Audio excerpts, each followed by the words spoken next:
जरा सोचिए, भारत अपनी जरूरत का लगभग 89% कच्चा तेल यानी क्रूड ऑयल दूसरे देशों से आयात करता है। 89% विदेशी तेल पर हमारी ये भारी निर्भरता हमें ग्लोबल संकटों के सामने बहुत कमजोर बनाती है। लेकिन हमारे पास एक स्वदेशी समाधान है जो पूरी तरह से गेम चेंजर साबित हो सकता है। आज के इस एक्सप्लेनर में हम स्रोत सामग्री के आधार पर इसी बात की गहराई में जाएंगे कि कैसे इथेनॉल भारत को E100 और पूर्ण ऊर्जा आत्मनिर्भरता की तरफ तेजी से ले जा रहा है। चलिए शुरू करते हैं। आज के हमारे इस एक्सप्लेनर का एजेंडा बिल्कुल साफ है।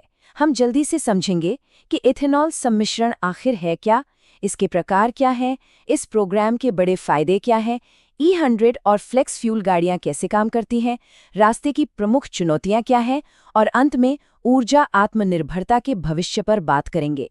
विज्ञान और अर्थशास्त्र की इस शानदार यात्रा के लिए तैयार हो जाइए। भाग 1, इथेनॉल सम्मिश्रण क्या है। आइए सबसे पहले इस ईंधन के पीछे छिपे बुनियादी विज्ञान को समझते हैं। बिल्कुल आसान भाषा में समझे तो इथेनॉल, जिसे इथाइल अल्कोहल भी कहते हैं, एक तरह का बायोफ्यूल है।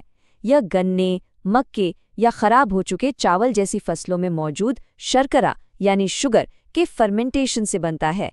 इथेनॉल ब्लेंडिंग का सीधा सा मतलब है इस स्वदेशी ईंधन को पेट्रोल के साथ मिलाना। मुख्य उद्देश्य क्या है? महंगे विदेशी तेल का आयात कम करना और प्रदूषण घटाना।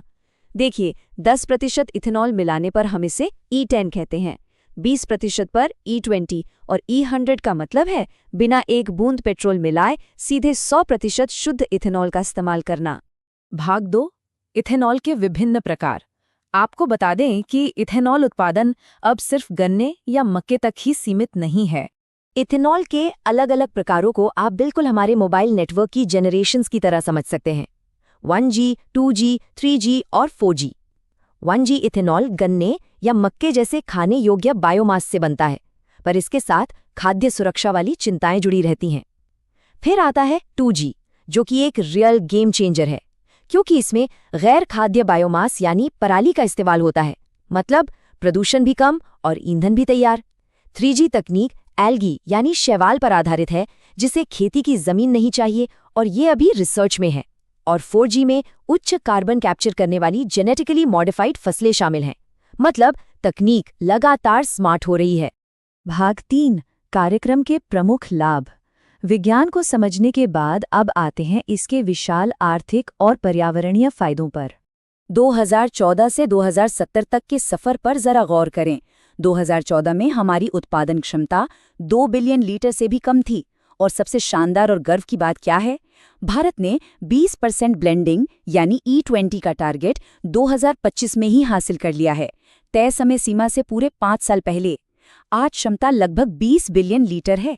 ये जो तेज रफ्तार है ना, यही हमें 2070 के राष्ट्रीय नेट जीरो एमिशन टारगेट के एकदम करीब ले जा रही है। अब ये आंकड़ा ध्यान से सुनिए, 1.4 लाख करोड़ रुपए।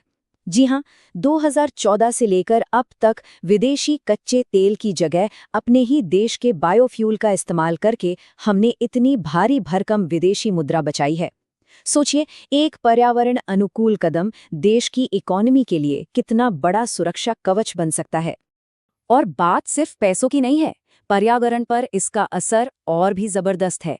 832 लाख मीट्रिक टन, ये वो CO2 उत्सर्जन है जिसे हवा में घुलने से रोका गया है। ऐसा इसलिए क्योंकि इथेनॉल में ऑक्सीजन होती है, जो पेट्रोल को इंजन में पूरी तरह जलने में मदद करता है। ये 2070 के नेट जीरो लक्ष्य की तरफ एक बहुत ही महत्वपूर्ण कदम है। खैर, इस प्रोग्राम का सामाजिक पहलू बहुत ही भावुक करने वाला है। जो किसान अब तक सिर्फ अन्नदाता थे, वो अब देश के ऊर्जादाता भी बन रहे हैं। एक आंकड़े के मुताबिक 2025 तक इथेनॉल खरीद के जरिए किसानों ने करीब 1.18 लाख करोड़ रुपए कमाए हैं। इस प्रोग्राम ने सरप्लस और खराब हो चुकी फसलों के लिए एक गारंटीड बाजार दे दिया है और नए रोजगार भी पैदा किए हैं। भाग 4, E100 और फ्लेक्स फ्यूल वाहन। पूर्ण ऊर्जा आत्मनिर्भरता के लिए हमारा अंतिम लक्ष्य शुद्ध E100 है। तो आइए उस खास तकनीक पर बात करते हैं। अगर E100 इतना ही अच्छा है, तो हम अपनी मौजूदा गाड़ियों में इसे क्यों नहीं डाल सकते? दरअसल E10 या E20 तो नॉर्मल इंजन झेल लेते हैं, लेकिन 100% एथेनॉल पारंपरिक इंजनों में जंग लगा सकता है। यहीं काम आते हैं फ्लेक्स फ्यूल वाहन। इनमें खास जंग रोधी पुर्जे, मॉडिफाइड इंजन और बेहद स्मार्ट सेंसर्स लगे होते हैं। ये सेंसर्स इतने एडवांस्ड होते हैं कि पेट्रोल और एथेनॉल का कोई भी मिक्सचर तुरंत पहचान लेते हैं और गाड़ी को 100% एथेनॉल पर भी मक्खन की तरह चलाते हैं। भाग 5 मार्ग की प्रमुख चुनौतियां। अब तक सब कुछ एकदम परफेक्ट लग रहा होगा, लेकिन हकीकत में E100 तक पहुंचना इतना आसान नहीं है। आइए वास्तविक बाधाओं को समझते हैं। इस रास्ते में 3 सबसे बड़ी अड़चनें हैं। पहली है इंजन अनुकूलता और माइलेज। शुद्ध एथेनॉल में पेट्रोल के मुकाबले 45 से 55% कम ऊर्जा होती है, जिसका सीधा असर गाड़ी के माइलेज पर पड़ता है। दूसरी बाधा है टैक्स। एथेनॉल पर 5% GST है, जबकि पेट्रोल पर अलग मानक कर लगता है, जिससे कस्टमर को सीधा वित्तीय फायदा नहीं मिल पाता। और तीसरी, सबसे संवेदनशील चुनौती, खाद्य बनाम ईंधन की बहस। एथेनॉल के लिए अगर ज्यादा मक्का या चावल डाइवर्ट किया गया तो महंगाई और खाद्य सुरक्षा का गंभीर खतरा पैदा हो सकता है। और ये आंकड़ा तो किसी को भी डरा सकता है। 2800 से 3000 लीटर। गन्ने से सिर्फ 1 लीटर इथेनॉल बनाने के लिए इतने ज्यादा पानी की जरूरत होती है। भले ही इथेनॉल से उत्सर्जन कम हो रहा हो, लेकिन पानी की कमी वाले राज्यों में गन्ने की खेती पर अत्यधिक निर्भरता हमारे भूजल स्तर यानी ग्राउंड वाटर के लिए एक बहुत बड़ा अलार्म है। भाग 6 ऊर्जा आत्मनिर्भरता का भविष्य। तो क्या इन चुनौतियों के सामने हार मान लेनी चाहिए? बिल्कुल नहीं। आइए आगे के रणनीतिक रोड मैप को देखते हैं। हमारे पास कुछ बहुत ही सॉलिड समाधान है। पहला, ब्राजील का मॉडल अपनाना, जहां 80% से ज्यादा बाजार फ्लेक्स फ्यूल वाहनों का है। भारत 2027 के नए CAFE-3 नियमों के साथ इथेनॉल लक्ष्यों को जोड़ सकता है, जिससे वाहन निर्माता खुद आगे आएं। इसके अलावा एक समान GST लागू करने से ग्राहकों को सीधा फायदा मिलेगा। और सबसे जरूरी बात, पराली जलाने की समस्या सुलझाने और खाद्य बनाम ईंधन के खतरे को खत्म करने के लिए हमें 2G और 3G बायोफ्यूल को तेजी से बढ़ाना ही होगा।